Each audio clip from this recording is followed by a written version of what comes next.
अपने घर से बॉडीगार्ड्स से बचने के लिए। छोटा लड़का मदद के लिए पास से गुजर रही एक औरत के पास गया। जब औरत ने बॉडीगार्ड्स को पीछा करते देखा तो उसने तुरंत लड़के के शरीर को अपने कोट से ढक दिया। जब सभी बॉडीगार्ड्स चले गए तो छोटे लड़के ने औरत से पूछा, क्या तुम मेरी माँ बन सकती हो? औरत को लगा कि लड़का मजाक कर रहा है, लेकिन लड़के ने कहा कि बचपन से उसके पास सिर्फ उसके पिता ही थे। वह हमेशा से चाहता था कि उसके पास एक माँ हो। लड़के की हालत देखकर उसने उसे अपने घर का पता बताया और कहा कि वह भविष्य में उसके साथ खेलने आ सकता है। फिर वह अपनी बेटी के साथ चली गई। जैसे ही वे गए, लड़के का पिता उस जगह आ गया। लड़के ने भागने की कोशिश की, लेकिन बॉडीगार्ड्स ने उसे घेर लिया। पता चला कि लड़का हर दिन अपनी माँ को ढूंढने के लिए घर से भागने के तरीके ढूंढ रहा था, लेकिन उसके पिता हर बार उसे ढूंढ लेते थे। सीईओ ने उससे पूछा कि वह अपनी माँ को ढूंढने का यह खेल कब बंद करेगा, लेकिन इस बार लड़के ने सीधे उसे उस औरत का पता बता दिया। सीईओ उसे तुरंत घर ले जाना चाहता था, लेकिन लड़के ने मना कर दिया। उसने कहा कि अगर उसके पिता उस औरत को ढूंढने नहीं जाएंगे तो वह फिर से भाग जाएगा। सीईओ के पास उसकी बात मानने के अलावा कोई चारा नहीं था और वह उस मोहल्ले में आया जहां वह औरत रहती थी, साथ में कीमती गहनों का ढेर लेकर। इस बीच जैसे ही औरत घर पहुंची, उसके पति ने उसका सारा सामान बाहर फेंक दिया। जैसे ही औरत हैरान हुई, एक अजीब औरत बाहर आई और उसने कहा कि औरत का पति उसे तलाक देने वाला है। औरत ने अविश्वास से अपने पति को देखा और उससे सवाल किया, लेकिन उसके पति की मालकिन ने उसे थप्पड़ मारा और उसे अपनी बेटी को लेकर जल्दी से जाने को कहा। औरत जल्दी से अपनी रोती हुई बेटी को चुप कराने लगी और उसी पल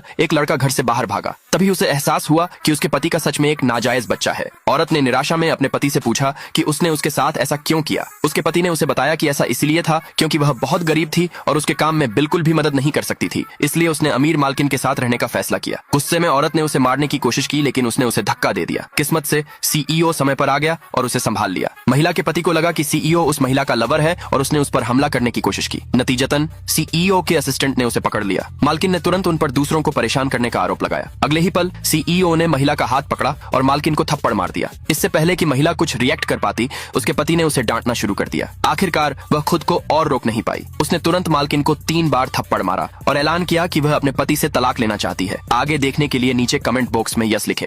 मैं बस ट्रेन में थोड़ी ताजी हवा लेना चाहती थी, लेकिन देखा कि डिब्बों के बीच की हैंडरेल टूटी हुई थी। जिस पुल को हमने अभी पार किया था वह पहले ही ढहना शुरू हो गया था और घाटी की गहराई में गिर रहा था। मैं घबरा गई और अगले डिब्बे में कूद गई और अंदर गिर गई, लेकिन यह जगह बिल्कुल भी ट्रेन जैसी नहीं लग रही थी। इसके बजाय ये एक छोटे अपार्टमेंट जैसा था। एक औरत शांति से दीवार पर पेंटिंग कर रही थी। उसने मेरी तरफ कोई रिएक्शन नहीं दिया। मैंने देखा कि दीवार पर सिर्फ एक काउंटडाउन टाइमर था और मेरे ऊपर डर की एक लहर दौड़ गई। मैंने उस औरत से मेरे साथ भागने के लिए कहा, लेकिन उसने कहा कि उसे एगोराफोबिया है। पास में 3 से ज्यादा लोग थे। वह सांस नहीं ले पा रही थी। वह सालों से अपने घर से बाहर नहीं निकली थी। मैंने समझाने की कोशिश की कि यह असली घर नहीं है, बल्कि एक तेज रफ्तार ट्रेन है। लंबे बालों वाली औरत तुरंत बेचैन हो गई। अचानक मेरे पीछे दरवाजे पर दस्तक हुई। दरवाजा खोलने से पहले मैं हिचकिचाई और बाहर एक डिलीवरी मैन खड़ा था। मैं कंफ्यूज थी। एक डिलीवरी मैन ट्रेन में कैसे आ सकता है? काउंटडाउन पहले ही 0 के करीब पहुंच रहा था। मैंने जल्दी से फैसला किया और दरवाजा जोर से खोला, लेकिन डिलीवरी मैन कहीं नहीं दिखा। मेरे सामने सिर्फ एक शांत अथाह समुद्र था। मैं नीचे कूदी और अगले डिब्बे में उतरी। ठीक उसी पल मैंने दरवाजा खुलने की आवाज सुनी। मैंने देखा कि लंबे बालों वाली औरत मेरे पीछे आई और फिर समुद्र में कूद गई। जिस डिब्बे में हम अभी थे वह धीरे धीरे समुद्र की गहराई में डूब गया। जब मैं अगले डिब्बे में गई तो वह पूरी तरह खाली था। हैरान होकर मैं डिब्बे के आखिर तक गई और जैसे ही मैं बाहर निकलने वाली थी, मैंने देखा कि वहाँ एक आदमी बैठा था। मैं चौंक गई